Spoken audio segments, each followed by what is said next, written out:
Welcome to the Great Detectives of Old Time Radio. From Boise, Idaho, this is your host, Adam Graham. In a moment, we are going to bring you the last circulating episode of The Adventures of the Falcon. But first, I do want to encourage you, if you are enjoying the podcast, to please follow us using your favorite podcast software.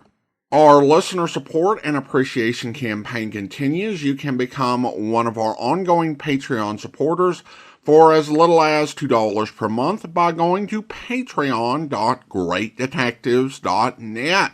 Given the episodes that we played so far, I feel like I should warn you that the sound quality on this episode is actually pretty decent. Usually it's the other way around, but this is the one that actually sounds pretty good. So here, from May 31st, 1954, is the case of the Snappy Snapshot.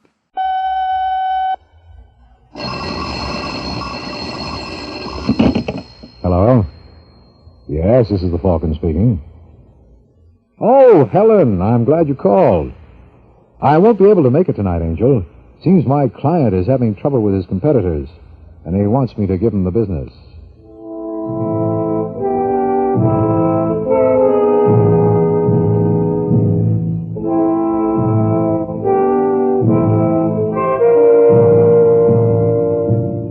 The Mutual Broadcasting System takes pleasure in bringing you the new transcribed Adventures of the Falcon, starring George Petrie as Mike Waring.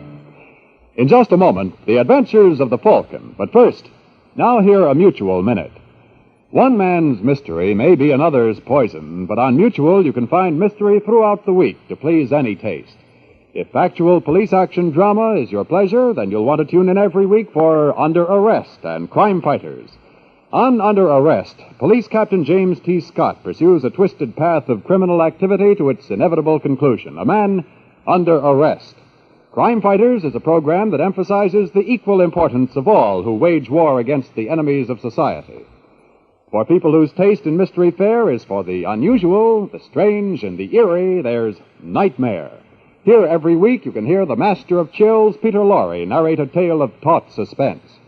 And for the intrigue and delight of breathless excitement in high places across the world, screen star George Sanders brings High Adventure. Don't forget, it's Mutual for mystery. All kinds of mystery throughout the week over most of these stations. And now we invite you to listen to The Adventures of the Falcon as Mike Waring solves the case of the Snappy Snapshots.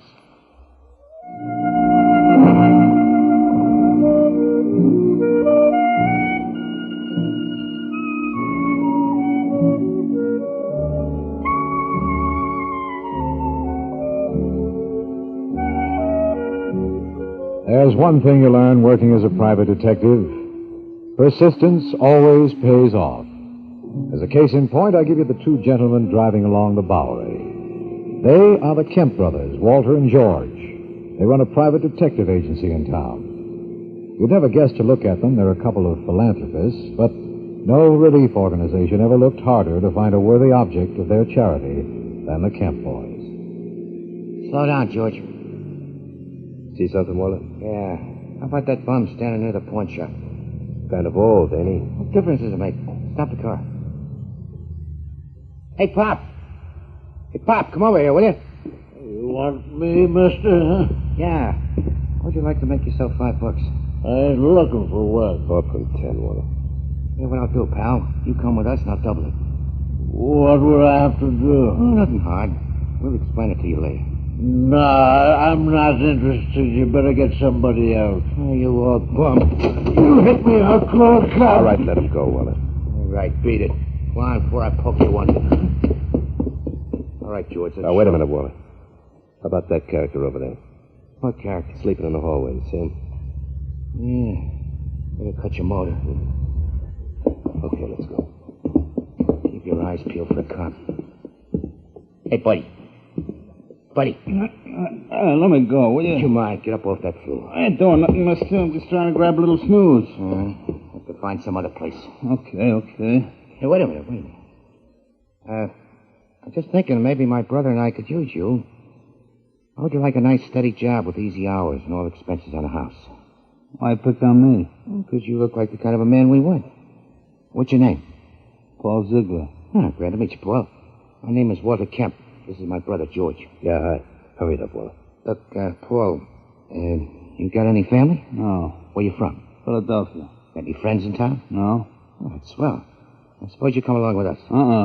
What's the matter? I changed my mind. Come on, Walter. How much time are you going to waste with this schmo? You think you'd be right for the job? Yeah. And what are you schmoozing for? No. Well, what are you waiting for, Walter? I dropped him. You pick him up.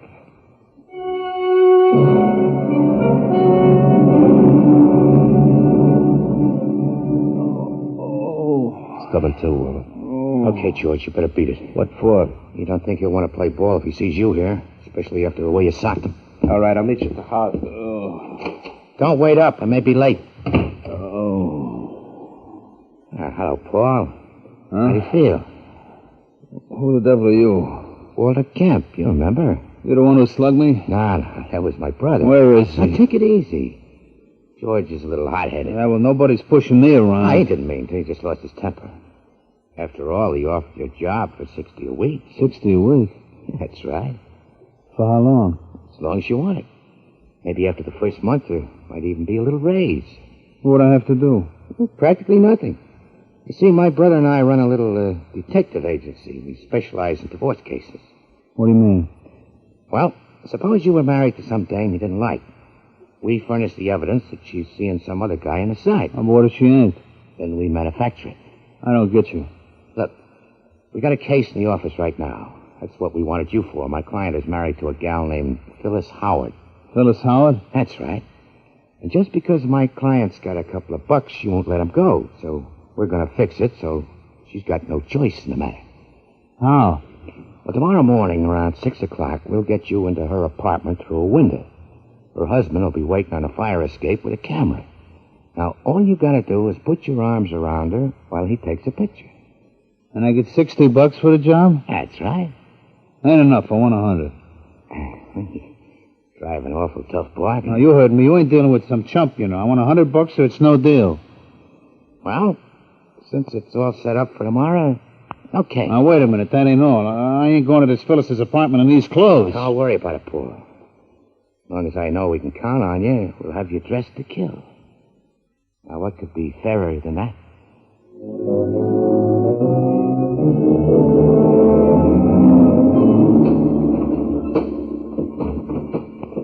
Who's there? Who's there? It's only me, baby.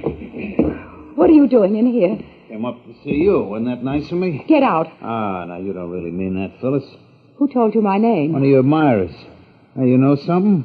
I can't see why you'd want to get rid of a good-looking babe like you. Look, if you want money... Just hold it, sweetheart. I'll get it. Little Paulie wouldn't think of troubling you. You just stay right where you are. What's in this box here? My jewelry. Is it insured? Yes. Oh, then you won't mind if I help myself, huh? Will you please get out? Sure.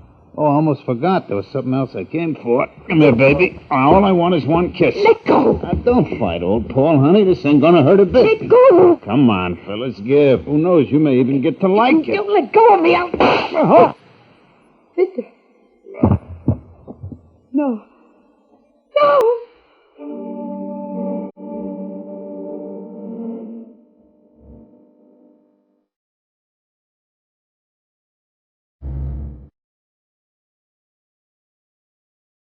In a moment, we'll return to the adventures of the Falcon. But first, if you're a baseball fan, this is for you. The whole fascinating story of the sport. The first professional game ever played, the team that scored 106 runs in one game. Colorful facts about Babe Ruth, the player who was fined $50 for hitting a home run. All this and much, much more in the Mutual Baseball Almanac, a hardcover book in full library size that sells for $3 in the deluxe edition wherever books are sold. The special radio edition can be yours for just $1. All you have to do is send your dollar to Baseball, Box 144, New York 46. Here is a 256-page book crammed full of all the facts and figures you need to win any baseball argument. And there are special articles by some of the biggest stars in baseball, Campanella, Pearsall, Doby, Rizzuto, Musial, and many others. Send for your copy of the Mutual Baseball Almanac now. Just $1 to Baseball, Box 144, New York 46. Your money back if this book is not All I Say. That's Baseball, Box 144, New York 46. Now back to the adventures of the Falcon.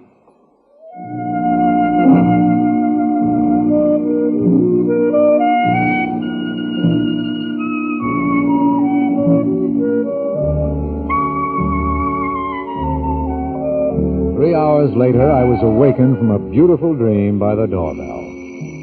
It was a pity to break it up. I was having such a wonderful time. I tried to find my place again, but whoever was leaning on the bell refused to get discouraged, so I tossed on a robe and staggered to the door. Mr. Waring. Well... Are you Mike Waring? I'm never quite sure in the middle of the night. My name is Phyllis Howard. I don't care if... Did you say Phyllis Howard? That's right. Now, come in. How come they let you wander around loose? What do you mean? Aren't you the gal whose uncle was T.J. Howard? Yes. And didn't I read in the papers that when his will was probated last month, he left you a cool $10 million? It was only one. Well, whenever I read figures containing more than 3 zeros, I get astigmatism. What's bothering you that $1 million can't fix? Murder. Murder? Yes, there's a dead man in my apartment. How'd he get there? I think he came off the fire escape. And he was alive when he walked in? Yes. Who is he? He called himself Paul. Paul, huh? What about his last name? I don't know. Did he try to walk off with any of your property? My purse and my jewel box. Okay, then we'll claim self-defense. Self-defense? Yes. What'd you do with the gun? Well, I didn't kill him. Then who did? I don't know. Now, look, Miss I Howard. tell you, I didn't. He tried to kiss me, and while we were struggling, there was a shot. From his gun? Well, I guess so. Anybody hear it? Well, apparently not. What happened after that? I must have fainted. When I came to, I decided I'd better call on you. What made you pick on me? Well, I heard someone mention your name. Who? I'm not sure. You're not sure of anything, are you, Phyllis? You positive this Paul character is dead? He didn't move. That doesn't prove anything. Did you listen for his heartbeat? Well, no.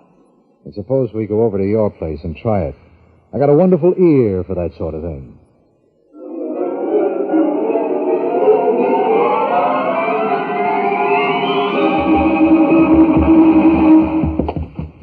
Must you move him like that? Must if I want to listen to his heartbeat. Well, You were right the first time, Phyllis. We could have saved ourselves a trip. This is gun. yes. Where's yours? Well, I told you I don't have any. Well, friend Paul certainly wasn't killed with this thing. He wasn't? Not unless he was hit by a gumdrop. This is a kid's toy pistol. Well, I don't understand. Now, look, Phyllis, if you want me to work for you, you'll have to trust me. Now, what was this man to you? I told you I never before saw him in my life. I thought he was a burglar. Where's your purse and jewel box? He put them under his coat. No, they're not here now. Where did you generally keep them? In my night table. That one? Yes. But how did they get back in there? That's what a jury will want to know if we claim he tried to rob you. You've got to believe me, Mr. Waring. I've told you the truth. Who's that? I have no idea. Open that closet. What are you going to do? Get him out of sight. Oh, can I help? Better answer that. All right. Just a second, I'm coming. Who is it? Well, please slip it under the door, will you? What is it, Phyllis? The doorman said someone left this envelope at the desk for me. Oh, let's see it. Are there pictures? And what pictures? They're all of you, Angel. Not very flattering, are they? No. Well, don't feel too badly. You couldn't expect to look your best slumped over Paul's body. What does it mean? Blackmail. Blackmail?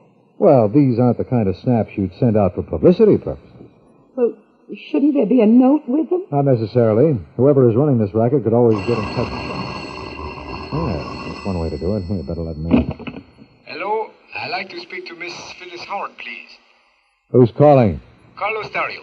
Just a second. You know anyone named Carlos Dario? No. She can't come to the phone, Dario. You want me to leave a message? Who are you? A very close friend of the family. You know about... The pictures? Yeah. Well, I'm staying at Hotel Wainwright. Tell her to come up and see me. What's in it for her? Don't worry, mister. I see Miss Howard don't make trip for nothing. You know what I mean?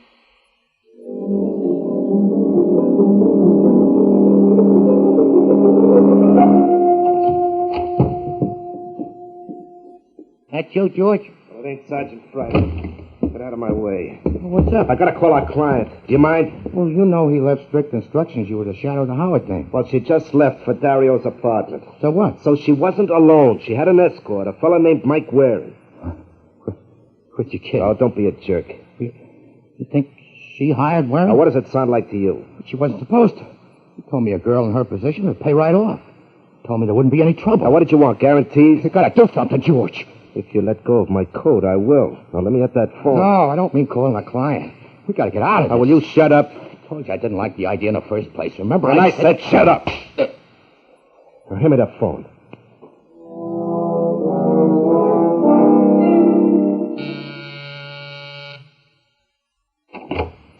Yes. You Carlos Dario. That is right. I'm Mike Waring. This is Miss Howard. Waring, why she bring you along? Will you I stay don't out? blame her, Dario. It was all my idea. Oh, it was, huh? Yes. Now, suppose we get down to business. That suits me fine. Then suppose we swap. The negatives for cash. I believe that's the customary arrangement. Yes, but first I got a little bonus for you. You no good. Come here. Stop it, Mike, please. Let go, my arm. Let go. Will you behave? Let go. Okay. If you want to watch that temper. Now, where were we? I got what you want in this envelope. Mind if I open it? I'd like to see what I'm buying. Why, it's full of $1,000 bills. You're surprised, huh? Quite a bit. What's the idea, Dario? That's your price, isn't it? My price? So help me, Waring. If you and this girl ever try to hold me up again, I'll kill you. Now give me those negatives. Wait a minute, Dario. Do I get them, or do I have to take you For apart? Pete's sake, will you shut up and let me get this thing straight? How much money is in here? $20,000. And in exchange for it, you expect us to turn over some negatives to you? That is right. By any chance, were those pictures of you near a body? Yes. I don't know how you work it, Waring, but I never see that man before, and I didn't kill him. No. Yeah. Shake, sucker. We're on your side. My side? Yeah. Phyllis, where's your art collection? Here. Do those prints look familiar to you, Dario? Sure. They're pictures of me, taken last week. Don't let those slacks fool you. It's Miss Howard. What? You two are victims of the same racket. Don't talk like a fool. It's the only way it makes sense. Then how come Miss Howard called me yesterday and said to have $20,000 ready? I didn't. The lady on telephone gave your name. She was lying. Don't you see, Dario? Whoever called you was working for the blackmailer. It don't add up so good to me. Look, it's not difficult. What the killer is doing here is dividing the risk. He wants money from you and Miss Howard. All right. There's less chance of his being caught and collecting from one person than from two. Who's this he you talk about? Whoever is behind this little stunt. He'll probably get in touch with my client next and ask her to match your 20 grand. In other words, I'm to be the collection agency. That's it. I don't know why, Waring, but I believe you. Thanks. You keep my money and do what you think best. Fair enough. But remember, I can't afford no mistakes. These pictures can make plenty trouble. No, they can't. What do you mean?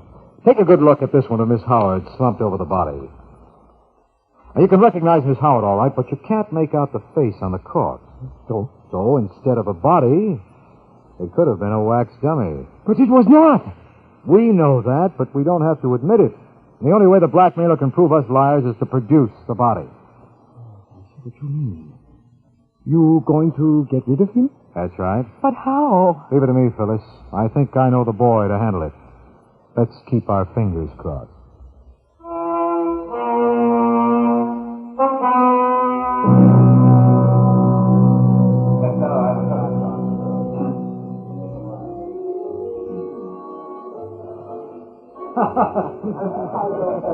Care for another drink, Sergeant? No, thanks. Phyllis? No, thanks. All right. Now, what do you want? A slight favor. And what do you call slight? Now, remember, Sergeant, this is off the record. Go on. There's a body in Miss Howard's apartment. There's a what? You heard me. Now, look, Mike, I don't like these kind of jokes. It's the truth. How did it get there? I haven't time to go into that now. Oh, I beg your pardon, Mr. Waring. I wouldn't want to do anything to interfere with your schedule. Never mind the sarcasm. Could you have the body removed and kept out of sight for a little while? Yeah, and maybe I could do the same for Miss Howard. Listen, you idiot, if she killed him, would I call you? Well, how do I know what screwball like you might do. I can see this was a big mistake. And you're not kidding. Now let's see that body.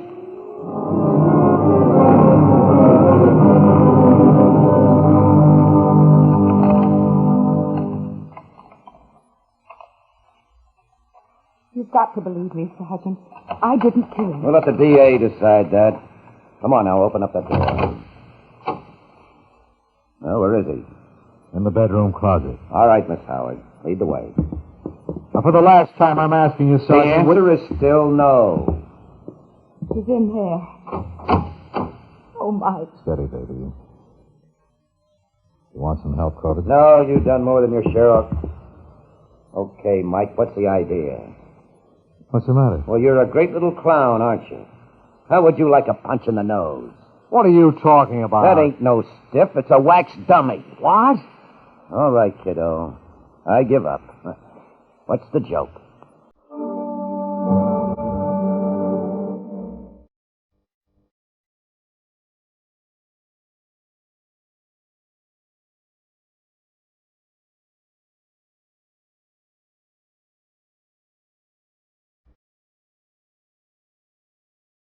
In a moment, we'll return to the adventures of the Falcon. But first, you remember the old nursery rhyme, 30 days have September, April, June, and November? Well, 30 days have something else, too. They have the answer to the question, why are Camels America's most popular cigarette? It's easy to find out for yourself why Camels lead by a record 50 and 8/10%. Smoke only Camels for 30 days. Make this pleasant test, and then judge them carefully for mildness, for flavor, for more pure pleasure. Then you'll know why Camels lead the second-place brand by 50 and 8/10%. These latest figures, published in 1954 by Harry M. Wooten, leading tobacco industry authority, show Camel's lead is bigger than ever before. There must be a reason for such popularity, and there is. The reason is Camel's blend of costly tobaccos, unmatched in any other cigarette, that gives smokers real mildness, richer flavor, more pure pleasure. Try Camel. See for yourself why, for mildness, for flavor, for more pure pleasure, Camels agree with more smokers than any other cigarette. now back to the adventures of the Falcon.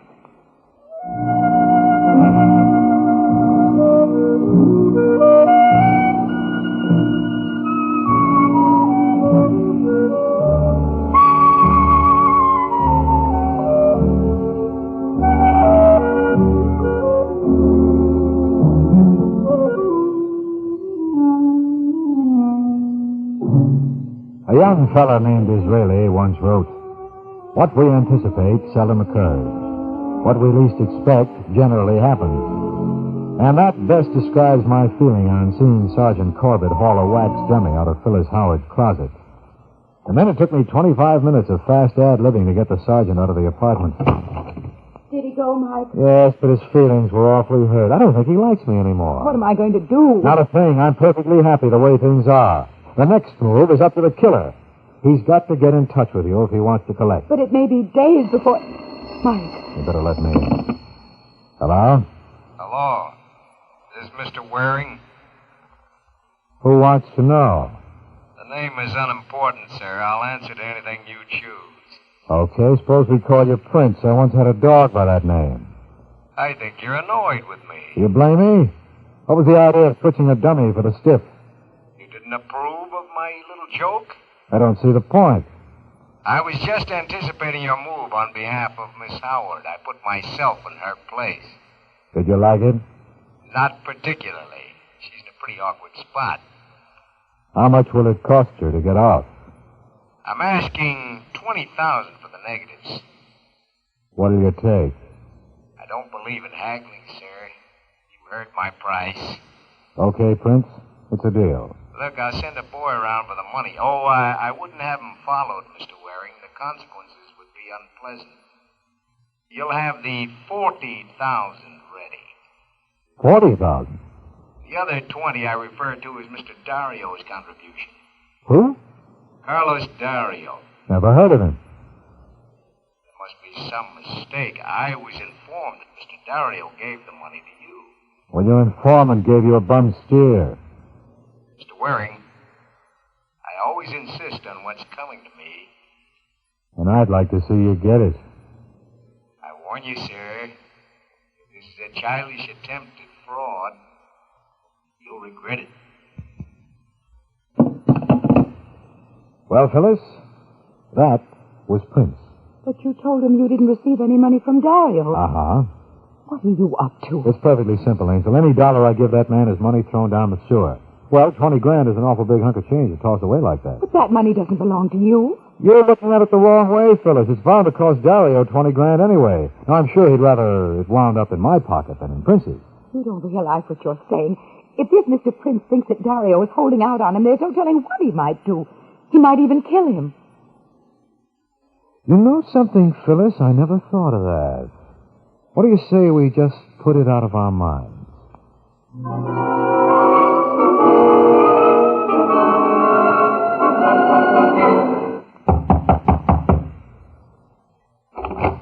Hello, Miss Howard. Mr. Dario. Where is Waring? Oh, hiya, Dario. Everything okay? No. Just what are you trying to pull? Now, calm down, fella. There's nothing to get excited about. Where is my money? You mean that 20 grand? Yes. Oh, I'm sorry, friend. I haven't got it. I've already paid off the blackmailer. You're lying. How'd you know that? I got a call from Prince. He told me you denied getting any dough from me. You boys are pretty pally, aren't you? He calls you, you call him. Or maybe it's a lot simpler than that. What do you mean? You're Prince. You know what you're saying, Mike. You're crazy. Watch it, Dario. You dropped your accent. The man is out of his mind. Leave it off, pal. You look better without it. Now, listen, Waring. Sure, I'll listen if you explain how you knew the name I hung on our caller was Prince. You made a mistake there, Dario, but then I can't blame you. Anyone who's as slick as you are is bound to slip now and then. I suppose we call the cops.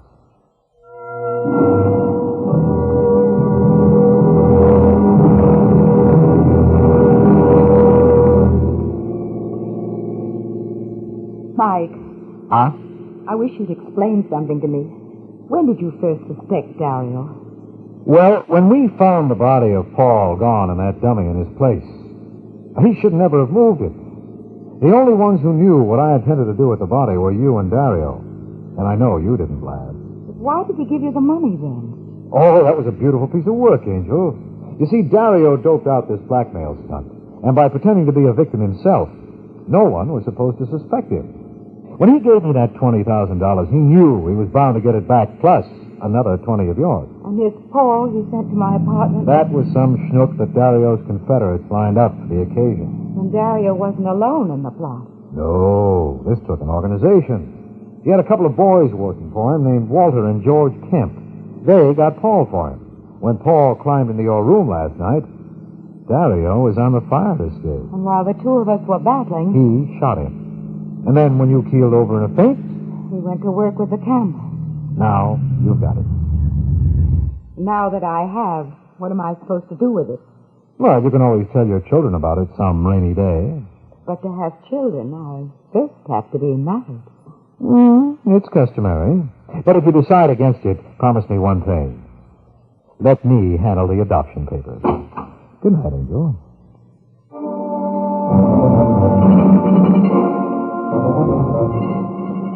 In a moment, we'll tell you about next week's adventure of the Falcon. But first, now hear a mutual minute. The advent of supersonic flight, atomic energy, or even the most recent discovery of a battery powered directly by the sun has not changed some aspects of our lives at least. Evening hours are still leisure hours for most, and for most people it means time to enjoy their favorite kind of entertainment. For millions, the programs they hear regularly on Mutual every evening provide just the kind of relaxing, informative, or challenging listening they like best. There are top tales of mystery for the whodunit fans, ranging from fantasy to documentary. And some of the most famous private eyes in the business stalk Mutual's airwaves regularly. News, too, is yours for the tuning, whether you prefer a fast 5-minute news digest or thoughtful and penetrating commentary. Mutual's corps of ace correspondents is at your service. You suit yourself when you hear Mutual's evening lineup of programs, all heard over most of these stations.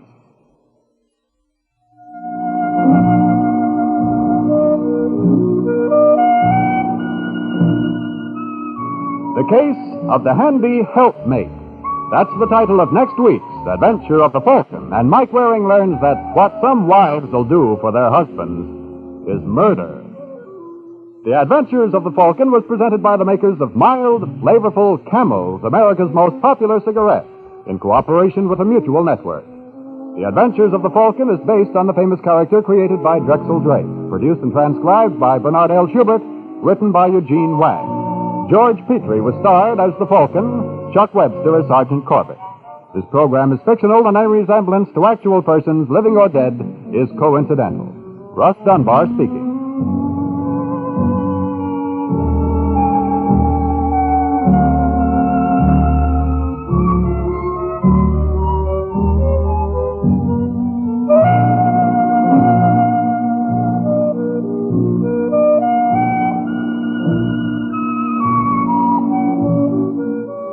This is the Mutual Broadcasting System.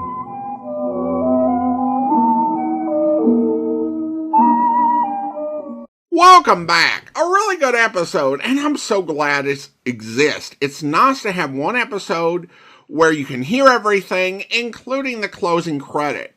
And it's a great twisty Falcon case with a bad guy whose elaborate scheme involves murder and playing another victim of the scheme, all in hopes of collecting a cool 20 grand. We also got confirmation that Chuck Webster continued on as Sergeant Corbett. I thought he might have done, but the audio on the other episodes didn't seem good enough for me to commit to that. Also, we got a Joe Friday reference, which was cute. The Mutual crime series of the 1950s, when you have those programs and then you get references to other programs, I feel a little sad because it really is a shame we don't have more episodes of those series. And when I do hear those Mutual crime series of the mid to late 1950s, it seems like they matured. Not so much like, ooh, they got so much more edgier in their content. Although, there are a couple examples of that. But I think there was a greater respect for the audience in telling serious stories. It was in contrast, I think, to some of the more goofy stories that came out of New York in the 40s and even into the early 50s. Now, what I've heard is that there was a move to tape, which, often would get recorded over, which is why we have so few of those programs. And so much of what we do have are from AFRS disc, because you still had to use transcription disc for that. But again, this does bring us to the end of the era. This is the last circulating episode with George Petrie, who appeared as the Falcon in more than 90 episodes, which puts him a little bit behind his three predecessors in the role, who each were the Falcon for more than 100 episodes. Although Les Damon is probably who most people are going to think of. And I'll be honest that I think of it as well, because he had the bulk of circulating episodes, but he was also so good in that role. Not to slight any of the other gentlemen, but he definitely did leave an impression. Well, now it's time to thank our Patreon supporter of the day, and I want to go ahead and thank Tony, Patreon supporter since March 2023, currently supporting the podcast at the Shamus level of $4 or more per month. Thanks so much for your support, Tony. And that will do it for today. If you're enjoying the podcast, please follow us using your favorite podcast software. And if you're enjoying the podcast on YouTube, be sure to like the video, subscribe to the channel, and mark the notification bell. We will be back next Monday with Danger with Granger.